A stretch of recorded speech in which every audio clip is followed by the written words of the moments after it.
వైజాగ్లోని massage సెంటర్లపై ఇటీవల పోలీసులు మెరుపు దాడులు చేస్తున్నారు. అయితే పోలీసుల కళ్లుగప్పి మరికొంతమంది అనైతిక కార్యకలాపాలకు స్పా సెంటర్లను అడ్డాలుగా మార్చుకుంటున్నారు. తాజాగా టాస్క్ ఫోర్స్ పోలీసుల దాడిలో ఈ విషయాలు వెలుగులోకి వచ్చాయి. విశాఖ నగరం రామ్నగర్లోని మినీ థాయ్ స్పా కేంద్రంపై దాడి చేసిన పోలీసులు అక్కడ వ్యభిచారం జరుగుతున్నట్లు గుర్తించారు. 5 యువతులను రెస్క్యూ చేసిన పోలీసులు నిర్వాహకుడు రమేష్, మరో 4 విటులను అరెస్ట్ చేశారు. ఢిల్లీ, వెస్ట్ బెంగాల్, యూపీ నుంచి 3 యువతులు, రాజమండ్రి, విజయవాడ నుంచి మరో 2 యువతులను తీసుకొచ్చి ఇక్కడ అసాంఘిక కార్యకలాపాలు చేపట్టినట్లు పోలీసులు నిర్ధారించారు. మసాజ్ కోసం వచ్చే యువతులతో మసాజ్ చేయిస్తామంటూ చెప్పి వారిని ట్రాప్ చేస్తున్నట్లు పోలీసులు నిర్ధారించారు. స్పా సెంటర్ను సీజ్ చేసేందుకు రంగం సిద్ధం చేశారు. వాస్తవానికి మసాజ్ సెంటర్లు, స్పాలు నిబంధనల ప్రకారం నిర్వహించాల్సి ఉంటుంది. కానీ నగరంలో సగానికి పైగా స్పా సెంటర్లకు సరైన అనుమతులు లేవు. నివాస ప్రాంతాలు, అపార్ట్మెంట్లలోనూ స్పా అంటూ బోర్డు పెట్టి ఆనక అసాంఘిక కార్యకలాపాలు నిర్వహిస్తున్నారంటూ పలు ప్రాంతాల ప్రజలు ఆగ్రహం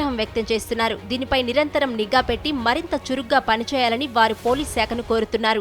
సిరిపురం గవర్నర్ బంగ్లా ఎదుట ఒక కమర్షియల్ భవనం ఉంది. అందులో 3వ ఫ్లోర్లో మినీ థాయ్ స్పా గత కొంతకాలంగా నిర్వహిస్తున్నారు. చూడొచ్చు, ఇదే మినీ థాయ్ స్పా. ఇది ఇక్కడ బోర్డు పెట్టారు. మినీ థాయ్ స్పా పేరుతో బోర్డు పెట్టి లోపల ప్రత్యేకంగా అంటే కేవలం ఒకటే ఎంట్రీ ఉంది. ఈ ఎంట్రీ లోపలికి వెళ్తే అసలు విషయం పోలీసులకు బయటపడింది. ఇక్కడ గత కొద్ది రోజులుగా ఇక్కడ గుట్టుచప్పుడు కాకుండా అనైతిక కార్యకలాపాలు జరుగుతున్నాయన్న ఇన్ఫర్మేషన్ అందుకున్న టాస్క్ ఫోర్స్ పోలీసులు ఒక్కసారిగా మెరుపు దాడులు చేశారు. దీంతో లోపలికి వెళ్ళి చూసేసరికి అక్కడ చీకటి కార్యకలాపాలు సాగుతున్నట్టు గుర్తించి అక్కడ మెరుపు దాడులు చేసి లోపల 5 యువతులను గుర్తించారు. దీంతోపాటు నిర్వాహకుడు రమేష్ అలాగే యువతులను ప్రశ్నించేసరికి వాళ్ళు పొంతలేని సమాధానం చెప్పారు. అక్కడ లోపల వెళ్ళి వెరిఫై చేసేసరికి లోపల వ్యభిచారం జరుగుతున్నట్టు పోలీసులు ప్రాథమికంగా గుర్తించారు. టాస్క్ ఫోర్స్ పోలీసులు దాడులు చేసి 5 యువతులను రెస్క్యూ చేశారు. దీంతోపాటు ఒక విటుడు అలాగే మేనేజర్ రమేష్ అంటే ఈ థాయ్ స్పా నిర్వాహకుడు రమేష్ను కూడా పోలీసులు అదుపులోకి తీసుకొని కేసు నమోదు చేశారు. చూడొచ్చు, ఇది మినీ థాయ్ స్పా పేరుతో పెట్టి 2 తెలుగు రాష్ట్రాల నుంచే కాక నార్త్ ఇండియన్స్ కూడా ఒక యువతులను రప్పించి ఇక్కడ అనైతిక అసాంఘిక కార్యకలాపాలు నిర్వహిస్తున్నట్టు పోలీసుల ప్రాథమికంగా విచారణలో తేలింది.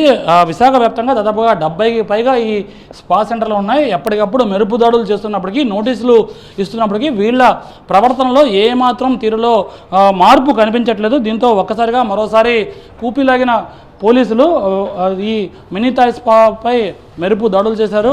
అందులో చీకటి కార్యకలాపాలు జరుగుతున్నట్టు గుర్తించి 5 యువతులను రెస్క్యూ చేశారు. నిర్వాహకుడు రమేష్తో పాటు మరో విటుడిని కూడా పోలీసులు అరెస్ట్ చేశారు. మొత్తం మీద ఈ స్పా వ్యవహారంపై విశాఖలో చాలా కీలకమైన సమాచారం ఇంటెలిజెన్స్ వర్గాల దగ్గర కూడా ఉంది. ఎందుకంటే సిపిగా బాగ్చి పదవీ బాధ్యతలు చేపట్టిన తర్వాత ఈ స్పా సెంటర్లో జరుగుతున్న కార్యకలాపాలు ఒకవైపు అసాంఘిక కార్యకలాపాలు, దీంతోపాటు డ్రగ్స్, గంజాయి వంటివి కూడా వినియోగిస్తున్నట్టు సమాచారంతో మెరుపు దాడులు చేసి అప్పటికప్పుడు కౌన్సిలింగ్ ఇస్తున్నప్పటికీ కొందరి ప్రవర్తనలో ఏమాత్రం మార్పు రావడం లేదు. తాజాగా జరిగిన దాడులతో మరోసారి స్పా సెంటర్ల నిర్వహణపై మరోసారి అనుమానాలు, ప్రశ్నలు లేవనెత్తుతున్నాయి. కెమెరా పర్సన్ భాస్కర్తో కాజా TV9 విశాఖపట్నం.